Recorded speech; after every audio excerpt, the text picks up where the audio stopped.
Hello, thank you for joining us and welcome to the Office of Career Strategies Career Management webinar series for alums. I'm Elaine Mazzarella and I'm the Director of Career Services and Alumni Advising. Before we get started, just a few things to note.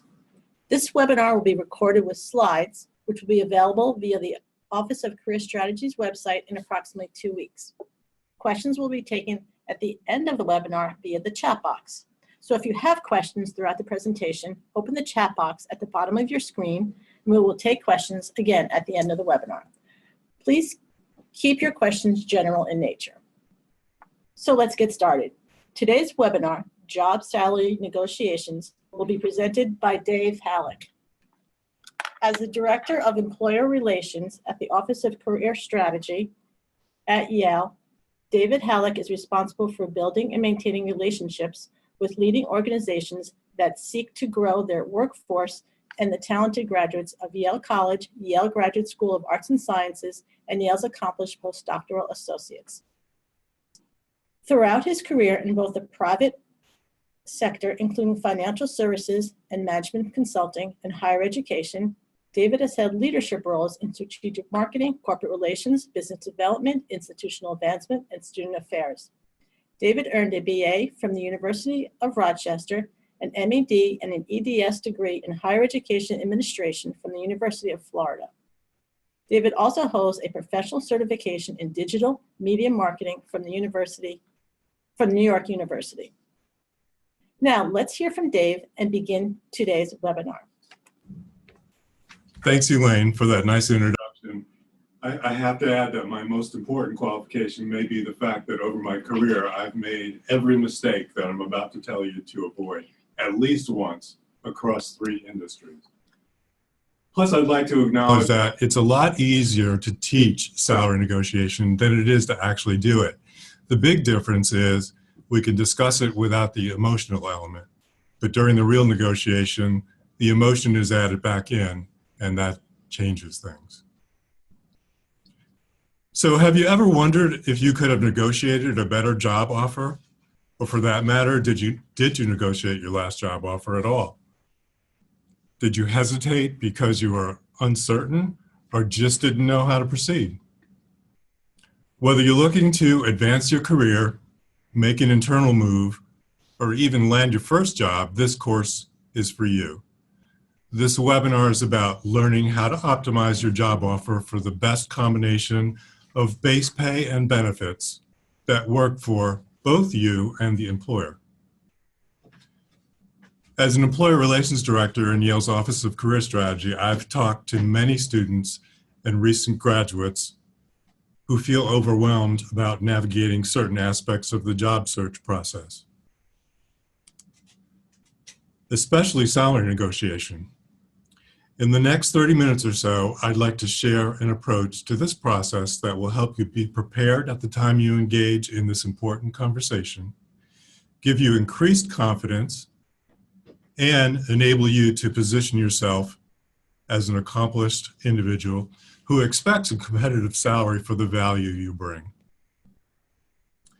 As you can see from the agenda, we'll cover the steps leading up to a formal job offer and emphasize preparing for the offer by conducting research and adopting a negotiating mindset.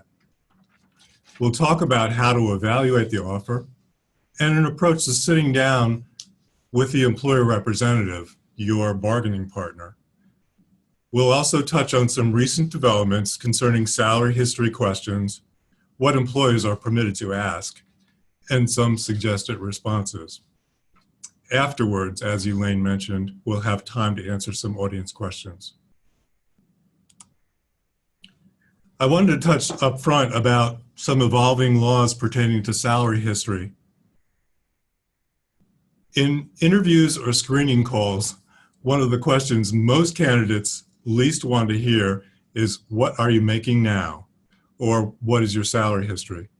This issue is evolving in several states and several municipalities. They've passed regulations that prohibit employers from asking job applicants about salary history. This is now the case in California, Massachusetts, Oregon, and Delaware, as well as specific cities, New York City, New Orleans, and Pittsburgh, the last two concerning public hiring or municipal positions only. And there's pending legislation in Philadelphia about this move. In the case where they are prohibited, employers and recruiters and reference checkers are forbidden from making inquiries regarding your current pay or your salary and benefits history. California in particular has the strictest law where employers must divulge the salary scale for a job when asked for it by a candidate. This entire effort is meant to address the gender wage discrimination issue, which we've all heard a lot about in the press. We'll see how this plays out.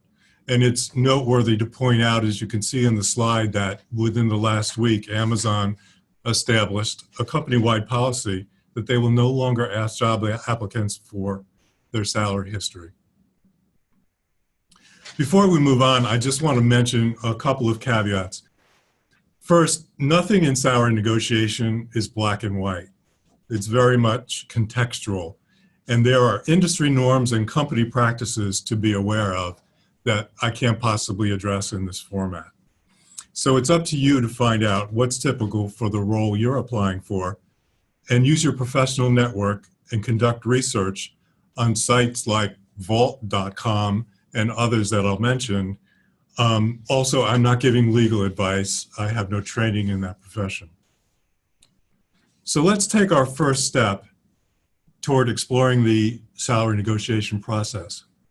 The one I like to talk about first is the negotiating mindset, because it's the foundation for everything else that will follow in our upcoming discussion. I'd like to discuss that first. These principles that we're about to review are generally the same whether you're negotiating inside your current company for a promotion, with your current boss at a performance review, for a new job with a new company, or even your first job out of school. So what is the negotiating mindset? Well, by that I mean putting yourself in the right frame of mind to maximize your opportunity. Having positive self-talk that builds your confidence and helps you portray yourself with a winning attitude. You may ask, should I even negotiate? And a lot of students and recent graduates especially ask that question. The answer is yes, you should negotiate. And you may ask why. Well, first of all, based on some survey data that shows that employers, 84% or more employers, expect you to negotiate your salary. And they make their initial offer accordingly. So you may be missing out on an opportunity, a very important one, if you do not bring up the issue and attempt to negotiate your salary.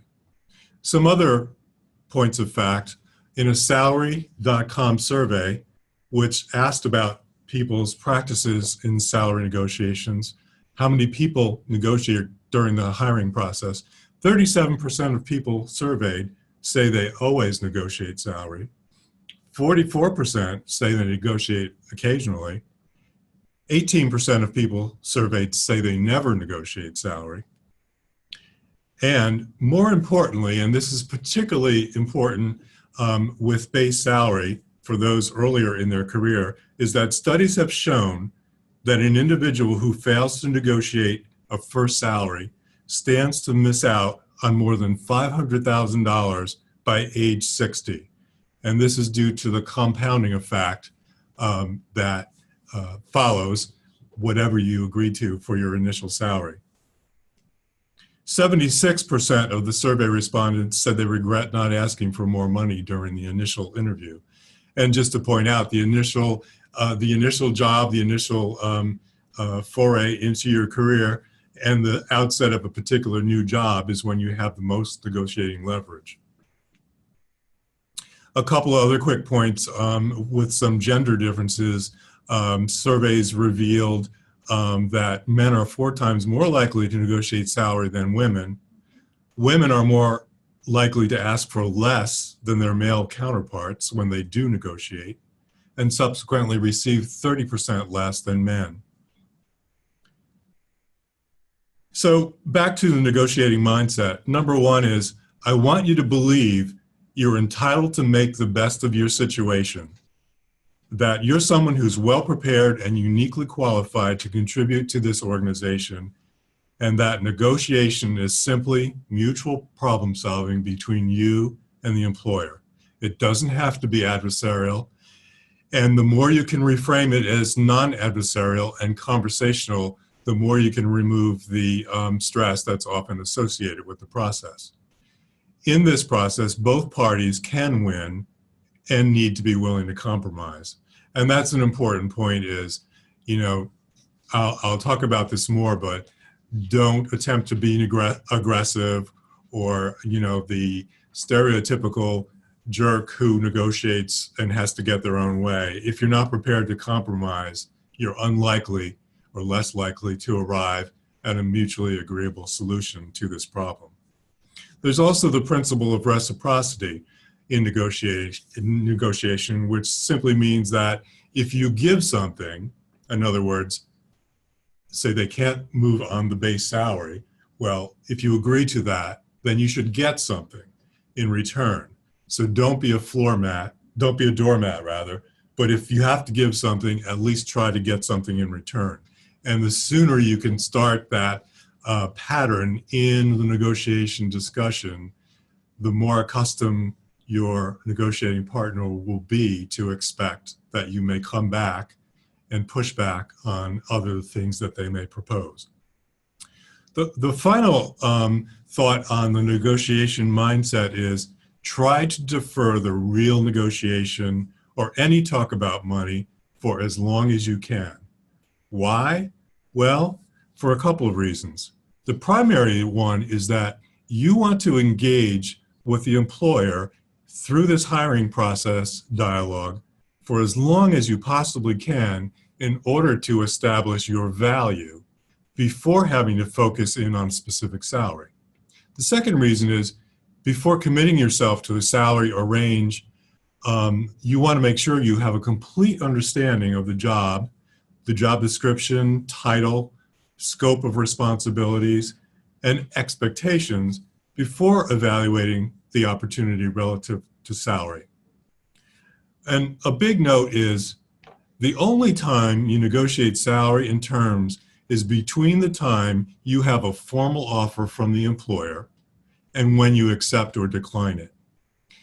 Any other time is considered selling. You're selling yourself, the product, to the employer and getting them to be vested in making you the offer. When the offer is finally made, then you can switch comfortably to the negotiation phase because they've, in a sense, committed to you. Another item is don't be screened out by money. You will experience, and I'm sure you have, as I have, that certain recruiters or employers will ask you for your salary history or what you're currently making. The idea is to politely avoid that question if at all possible, and there's some art and skill involved in doing that. But it's thinking ahead about how you will answer the question when it's asked. And you can say something like, money is very important to me, but fit is the most important element. Fit for my skills and experience and fit for you. If it's okay with you, could we, for this conversation, defer it to a little later so we both have a better idea if the fit is there? Well, that all sounds great, but it won't always be successful. Say the manager or hiring manager pushes back and says, okay, how much? Well, you can turn that back and say, can you tell me what the range is? What you're trying to accomplish here is not to be the first one who throws out a number. In negotiating, that's called the anchor. And that's the point from which both parties usually will attempt to negotiate. If you throw it out an anchor that's possibly too low or below the range, all the subsequent conversations from the employer may be focused on that anchor point. You want to figure out what the range is and what's customary or typical for the position in the company and say that you can work within that range. Another possible response, if an employer says, I need to know the number, you could simply say, over the last 3 years, I averaged a total compensation in the range of X dollars to Y dollars, plus bonus and benefits. In this way, you're not committing to a specific number, it's a range. And if you're trying to slightly inflate the number without being dishonest about it, you could say total compensation rather than salary, which implies base salary. And you could easily come up with a number that represents a range of base salary, any bonus you might have received, a 401k match, and any other ancillary benefits that have a dollar value, and say that your salary averaged in that range. Bottom line is, in these conversations about money, remember to be collaborative and non-adversarial. Use we as often as you can, and most importantly, show enthusiasm for the job, the people you've met during the selection process, and when you get to negotiation, negotiate base salary first, and then one item at a time on your list of important items. Be prepared for trade-offs. As I mentioned, compromise is key. And also be objective about your own worth. The next item is one of my favorites because I like to call it 72 and sunny rule. What that means is be positive throughout the conversation. Remember, it's a sales process and you are the product, and you have the ability to put a positive spin on everything you discuss throughout the process. You're representing yourself as the best solution to a problem the employer has to solve. So avoid talking about setbacks, the boss or coworkers you disliked. Don't disparage previous employers and things that didn't go well. Find a way to say something in a positive light about everything you discuss. The bottom line to this section on negotiating mindset is it's okay to negotiate. You have my permission.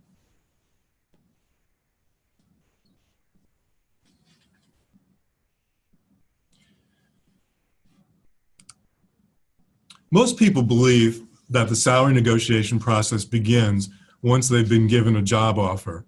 My advice to you is, in order to be really effective, you need to start thinking about this well before the interview process ever begins. I can't emphasize enough the advantage you give yourself by thinking through what you want and need, not just base salary, but all the elements of compensation and benefits well before having an actual offer. How do you do this? Well, the first step is to research the market. There are a lot of resources available to you to examine and do your homework. Understanding your worth in the market is the first step to having a successful negotiation. Keep in mind that you'll be in just about every case at a slight disadvantage because the employer has access to more information than you do. And secondly, as mentioned earlier, it's a personal, emotional decision for you. It's totally a business decision for the employer. So when you're having this conversation, there's the element of emotion that is introduced that makes it even more difficult for you to prevail in a negotiation conversation. So in the research, work towards coming up to a target salary or range along with target benefits. Knowing how ranges are determined will help you to understand how to best negotiate. For employers, there are typically 3 considerations when they're establishing a salary. One is individual equity, and that's your personal worth based on your experience, your education, and your preparation for the position, and the relevance of your skills.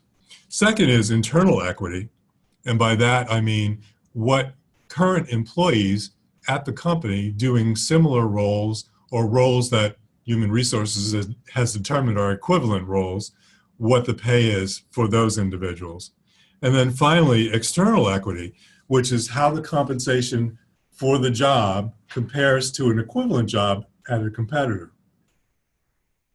Also bear in mind that each company may have a different compensation philosophy, which influences its actual policy. So by that I mean, does this company want to be in line with competitors, or do they want to be in a position to attract the top candidates over competitors, in which case they may offer above the market value for certain jobs?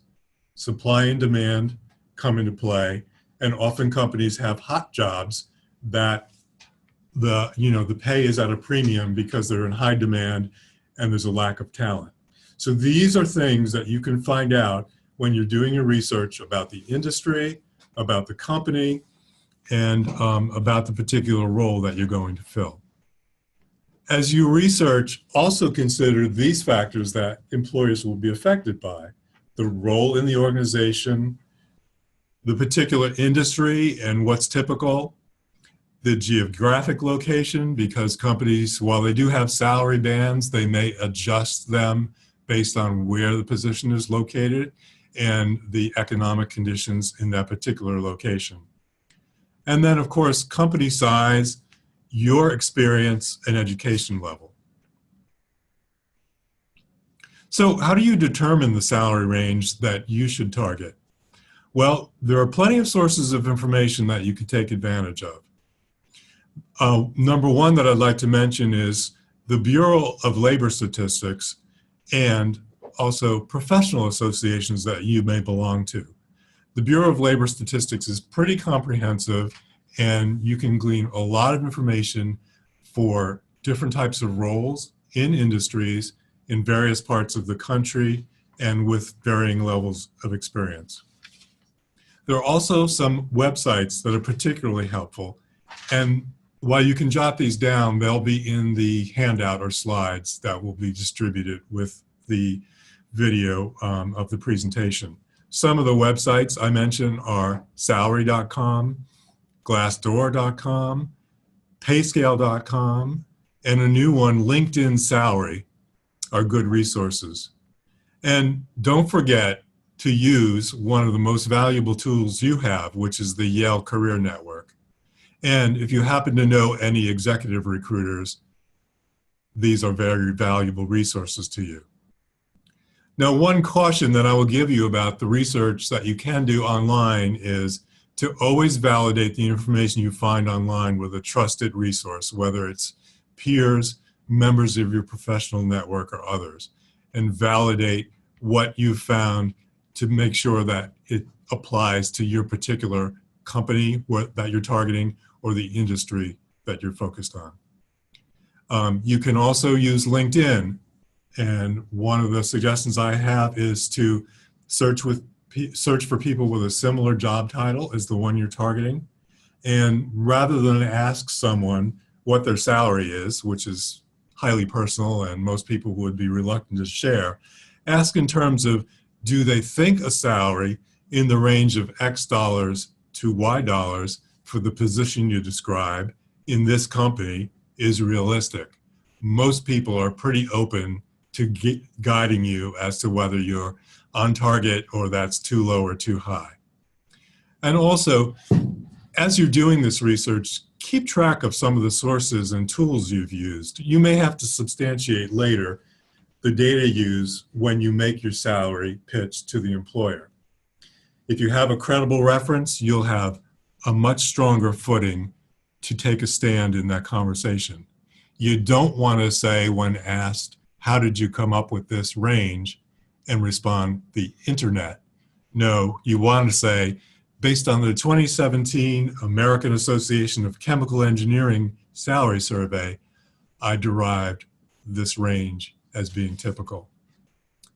And then remember, too, that employers have a wealth of resources available to them to benchmark salaries by position, industry, and location.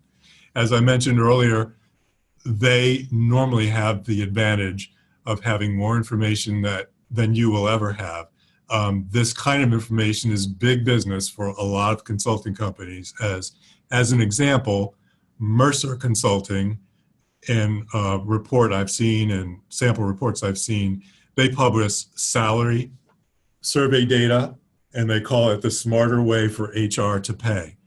The Mercer benchmarking database suite includes base pay, incentive, and total direct compensation data for more than 740 specializations in 7,000 positions across the country. So bear in mind that they will be equipped with information, and in order for you to position yourself, prepare yourself well in advance for these discussions when they come your way. I'm going to just take a quick minute because I happen to have in front of me a actual interchange through email for a company manager, hiring manager, asking for advice on how to pay an employee. I'm not going to mention any company names or individuals, but in this case, it's a healthcare organization, and the hiring manager and HR department and consultant are trying to determine what an appropriate salary would be for a new hire in a technical type position. It's not a high professional position. It's a mid-range, non-salary position. But the conversation is concerning the candidate. With her experience, do you recommend an offer of $13 or $13.50 an hour? This is the manager asking for HR and the HR consultant for advice. And the response from the HR person is that 2 compensation survey sources provided data for this position. And these sources, which are in a table on this report, show that salaries range from $13.50 up to $18.60 from one source and $15 to $19 from another source. So the consultant says at the 50th percentile, data is about $16.50 per hour, the 25th percentile, $15.50 per hour, and the 10th percentile, $14.40 per hour. With this candidate 2 years experience, it would seem that she would be in line with a $17 per hour salary. However, emphasizing the rates of our present incumbents, and this is where they pull in internal equity. The present incumbents are earning between $12 and about $17 an hour, but have much more experience. So with this information and the market data, the person says an offer of $13 to $13.25 per hour would be recommended. So there's an actual example of the kind of thinking that goes into these decisions and the type of information that HR has access to.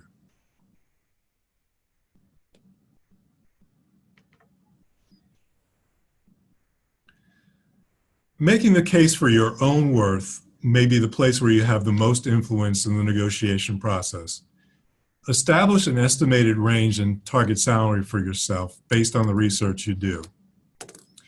Of course, factor in your own personal financial needs, but this is not something that you would share with the employer. And also consider how much the employer wants you, how much they need you, and your special expertise, and what the industry norms are for the position. Also, determine your priorities. You have to identify your must-haves and rank order them. Focus on the top 3. These could include things like job stability, opportunities for collaboration, healthcare benefits, job title, travel opportunity, a flexible schedule, and your status or prestige of the company. All these things are relevant along with base salary and any bonus that may apply.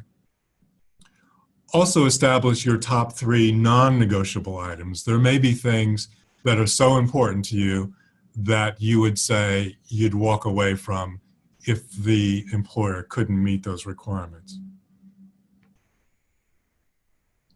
Among the many components of total compensation, you need to determine your priorities. For example, base compensation versus bonus, paid time off, healthcare, as I mentioned. Some others are equity sharing, tuition reimbursement plans, moving expenses, and other benefits. Think about which items you may be willing to trade for others in order to come to a mutual agreement, which is, of course, your goal. Be sure you evaluate the job regarding level of responsibility, title, and opportunity for advancement as you consider the opportunity. You should try to assess your own negotiating power, and by that I mean, how do your qualifications measure up against the job requirements? What are the organizational needs which you've discovered either through research or through your conversations during the hiring process? Ask questions like, how long has the job been open? Is there some critical business need? Is it a new position? Are there imminent client or customer deliverables? All of these things factor into how urgent it is for the employer to fill this job and how valuable you may be.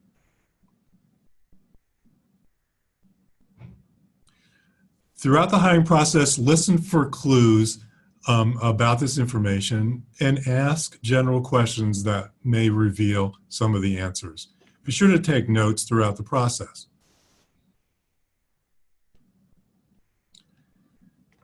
When you get an offer, never feel pressured to accept it on the spot. Buy some time to come up with a strategy and respond to the offer based on all the research you've done, what you found to be the industry norms for salary, benefits, and other options, and ask to take a few days to think over the details while you come up with your strategy. I also encourage you to get the formal offer in writing as soon as possible. Look at how it compares to your established priorities when you did this earlier in the process. Evaluate the job, all the elements of compensation and benefits, and make a decision. Also, don't hesitate to ask to speak to a benefits department representative for more detailed questions about the benefits package. You can also look up on the company's website, even in advance of the hiring process, what some of the typical benefits are. How to have the conversation with the employer.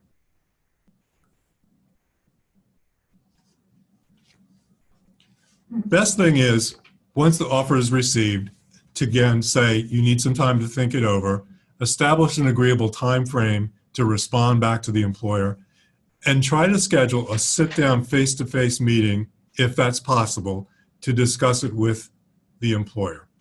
That's your best advantage, is to do it face-to-face, although I recognize that sometimes that's not practical. When you're preparing for the conversation, outline a discussion that you review the conditions for success, including the job description, title, resources you may need, and plus the salary and benefits. Prepare some clarifying questions for things that you're not quite sure of, and when you go through the discussion, start with base salary and try to resolve that completely first before you move on to other items. Try to control the flow of the conversation, but be collaborative, non-adversarial, and continue to show enthusiasm for the job, the people, and the opportunity.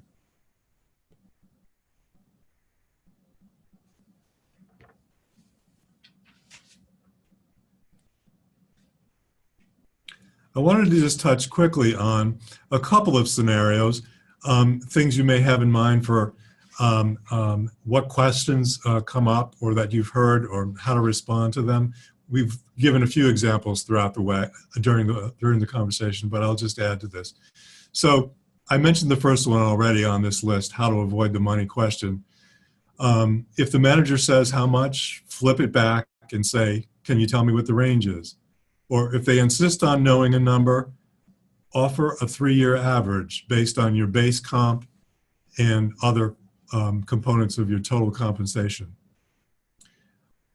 When they say or ask, what are your salary requirements, you can certainly be prepared for, and this is a better question to be answering than what's your salary history or what are you currently making, is flip it to, for this position with my skills, these are my salary requirements, and offer a range. Bear in mind that your last salary, if you're pressured to give it, may have been in an unrelated industry or at a time, established at a time before you had some recent training or additional experience that should be factored into your value today. And finally, always remember to be collegial and enthusiastic about the opportunity. Okay, we're getting to the pushing up to the end of our time. So in order to have time for questions, I just want to recap a couple of the points that we made. Number one is do your research before you receive an actual offer. This will put you in the best shape to be prepared to negotiate effectively. Leverage your network to confirm and reinforce the data you've found about typical salary ranges and benefits. 3 is position yourself as an accomplished professional, a winner from the very first point of contact with the employer to lay the foundation for a generous offer. Remember, in my opinion, the negotiation doesn't start when you have an offer. It starts when you first make contact with the employer. Practice positive self-talk to build your confidence. Believe in yourself that you're entitled to maximize your opportunity. You've earned it, and it's okay to push. Plus, we've learned that employers expect it, and small improvements in your base salary have a huge cumulative impact. And now is the time when you have the most leverage. Try to defer the money conversation for as long as you can to build your value with the employer. And always be positive. And with that, we'll go ahead and take some questions.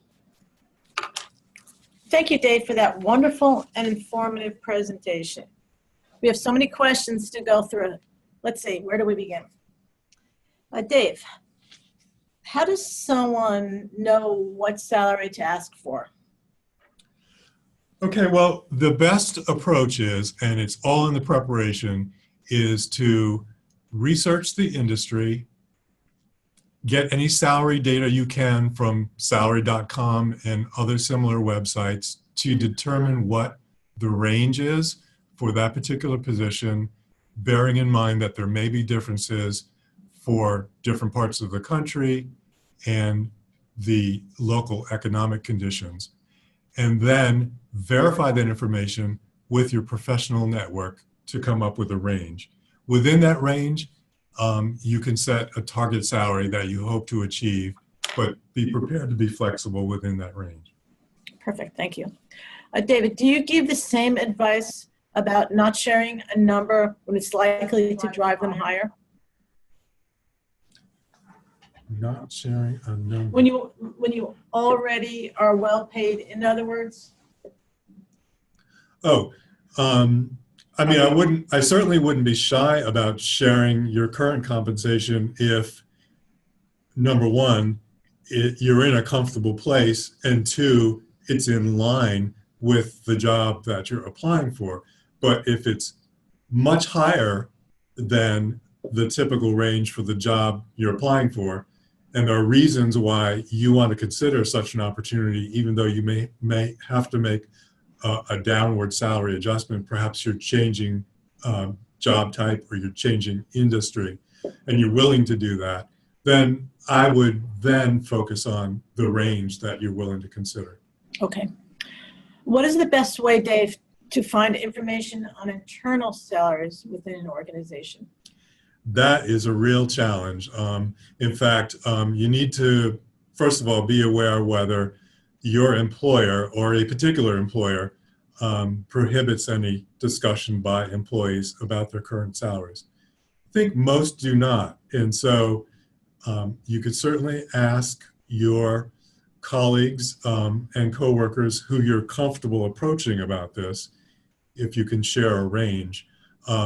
Otherwise, I would reach out to LinkedIn and establish that question, asking for a range that you can confirm.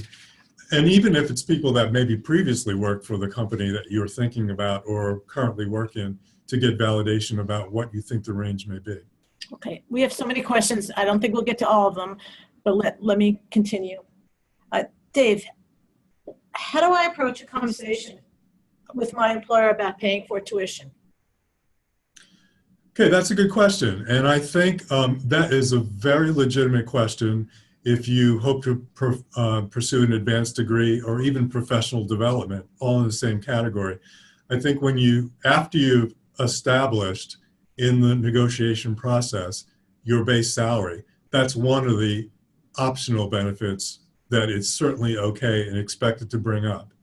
And so when you ask the question, ask it in a, conversational way, not that it's a demand of yours or an expectation of yours, but more like, can you tell me what the company's policy is regarding tuition reimbursement? Because I am driven by continuous learning and keeping up with current trends, which is obviously in the best interest of myself and the company. Therefore, could you tell me what those benefits might be and when I'd be eligible to receive them? Okay, here's an interesting question that flips our webinar. Can I negotiate an exit package in the event that I get laid off? Well, the simple answer is you can negotiate anything. The more detailed answer is it depends. And this is where I mentioned earlier that it's contextual. So I would say normally if you're at a high enough level to be in a position, usually an executive level, to be in a position to have that conversation, then I would say that's something that would be expected to be putting on the table. And when you're doing the research about the company on their website for benefits, you may even be able to find out in advance if there are severance benefits and at what level a position is eligible for those. If you're in more of a entry-level or mid-level position, I think it might be pushing it to ask that question. Unless, of course, it's a startup company and you're uncertain about the stability of the company, then again, it may be appropriate to ask that question in a way to find out what happens going forward if the company's product idea isn't successful, what will happen with the employees. Okay, we're going to take just a couple more questions as they're coming in fast and furious. David, when is an appropriate time to ask for a raise?